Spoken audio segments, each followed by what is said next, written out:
আল্লাহ পাক রব্বুল আলামিন কুরআনে কারীমের মাঝে এমন কোন বিষয় নাই যে আল্লাহ পাক রব্বুল আলামিন বলেন নাই।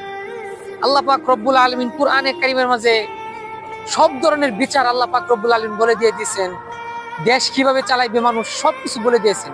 যদি আমাদের সমাজে, আমাদের এই বাংলাদেশে যদি যদি ইসলামিক অনুযায়ী কুরআনের এবং হাদিস অনুযায়ী যদি ইসলাম অনুযায়ী যদি দেশকে পরিচালনা করতে পারে, তাহলে আমাদের জন্য খুবই উপকারিত হবে। আল্লাহ পাক রব্বুল আলামিন কোরআনে কারীমের মধ্যে জিনার শাস্তির কথা বলে দিয়েছেন। তখন আল্লাহ পাক রব্বুল আলামিন জিনার কথা কিভাবে বলেছেন যে যদি কোনো বিবাহিত পুরুষ এবং বিবাহিত নারী যদি জিনা করে, তাহলে তাদেরকে পাথর নিক্ষেপ করে হত্যা করা হবে। আর কোনো অবিবাহিত পুরুষ এবং অবিবাহিত নারী যদি তারা জিনা করে, তাদেরকে 100 বেতেরাঘাত এবং তাদেরকে দেশ থেকে বের করে দেওয়া হবে।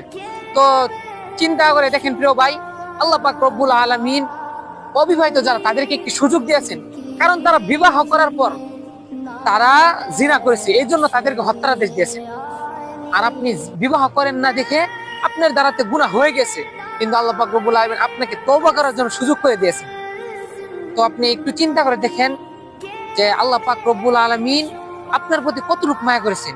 এই জন্য বলি প্রিয় ভাই, এই সমস্ত জিনা, এই সমস্ত ব্যভিচার থেকে বেঁচে থাকার জন্য সকলে চেষ্টা করব।